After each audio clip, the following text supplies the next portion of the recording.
कक्षा 9 के सभी विद्यार्थियों, आज मैं आपको हिंदी का देख लीजिए, हिंदी का एक ऐसा पेपर बताऊंगा जो कि वार्षिक परीक्षा का है और अच्छे से आपको कंप्लीट करना है ना। प्रयोगवाद के जनक माने जाते हैं तो अज्ञे जी माने जाते हैं। हिम्मत रंगिनी के रचनाकार है माखनलाल चतुर्वेदी।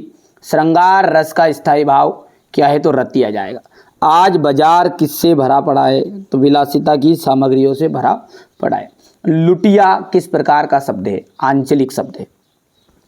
एकांकी में उमा पात्र की माँ का क्या नाम है तो प्रेमा है, ठीक है। इसके बाद में थल थल में बसता शिव ही। चरण सरोज पखारन रागा में आपका अलंकार है तो रूपक अलंकार है। रेल शब्द एक विदेशी शब्द आ जाएगा, यहाँ से हल आ जाएगा। हमारे बच्चों को कोई तकलीफ ना हो इसलिए मैं सब कुछ यहाँ पर मैंने भर दिया है ताकि आपको दिक्कत ना हो, है ना। चलिए आगे बढ़ते हैं और यहाँ से अपन जोड़ी को देखेंगे। तो जोड़ी क्या कह रही है, कामयानी आपका हो जाएगा महाकाव्य। चपला देवी का जाएगा द्विवेदी युग। आकाश का जाएगा नवगगन। गोपाल प्रसाद का वकील। प्रसिद्ध संत स्मरणकार का जाएगा महादेवी वर्मा। चांदी का कटोरा आ जाएगा महात्मा गांधी। इतना हो गया है। छायावाद के जनक सुमित्रानंदन पंत है, गलत है, जयशंकर प्रसाद है ना। कोई पूछ ले छायावाद के जनक कौन है तो जयशंकर प्रसाद है। अलंकार का सामान्य अर्थ है गहना, ये देखिए तीसरा आपका असत्य रहेगा। चौथा और पांचवा और छठा गलत रहने वाला है, ठीक है। चलिए आगे बढ़ते हैं। रसखान किसके भक्त थे? रसखान जो है ना श्री कृष्ण के भक्त। संचारी भावों की संख्या कितनी मानी जाती है तो संचारी भावों की संख्या 33। आज कौन सा जीवन दर्शन आ रहा है, उपभोक्तावाद। अंधकार शब्द का तद्भव क्या है, अंधेरा। परदादी ने आधा लोटा पानी किसको पिला दिया, चोर को। चिंतामणि किसकी रचना है, आचार्य रामचंद्र शुक्ल की। हो गया इतना। ये देखो भैया, अब यहाँ पर एक चीज है, यहाँ पर मैंने ये लिखा था इसे कि संचारी भावों की संख्या 33 है लेकिन छल को 34 माना गया है। ये किसने बताया है, महाकवि देव ने। अब ये गिनती में क्यों नहीं आया, क्योंकि भाई साहब जो बड़े विद्वान है ना उन्होंने कह दिया अरे वाह आई नहीं ये तो हो गया खत्म, तो ये उनको लिस्ट में नहीं लिया बेचारे का छोटा मोटा का, ठीक है। तो इसलिए 33 ही माननी है, मतलब इस चौथे को प्राथमिकता नहीं मिली। आ गया। राम भक्ति शाखा की प्रमुख विशेषताएं बताइए। नई कविता की 2 विशेषताएं लिखते हुए 2 कवियों के नाम लिखेगा। इस संसार में सच्चा संत कौन कहलाता है।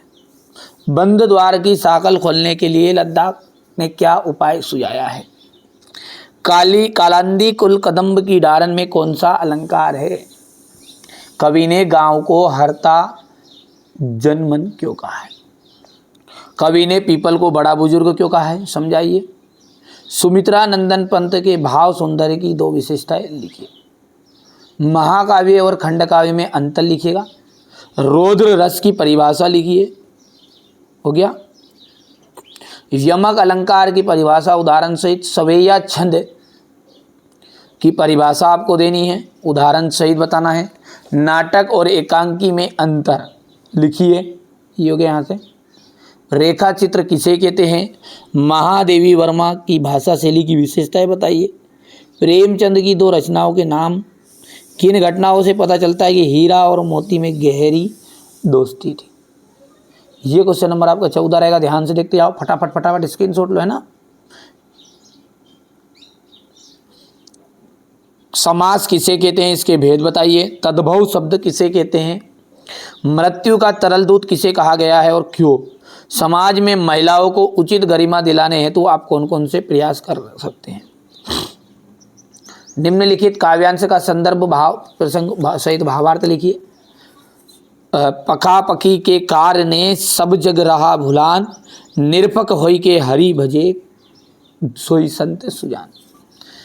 काली तू रजनी की काली, शासन की करनी भी काली। ये आपको यहाँ से देख सकते हैं क्वेश्चन नंबर 18।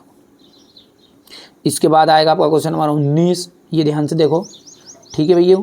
इसके बाद में अपन अंतिम देखते हैं, तो ये आपका रहेगा क्वेश्चन नंबर 20, ठीक है। यहाँ से अपने को देखना है, ठीक है। ये क्वेश्चन नंबर अथवा जाएगा। चलिए तो यहाँ से क्वेश्चन नंबर 20 को देखेंगे। ये हो गया क्वेश्चन नंबर 21।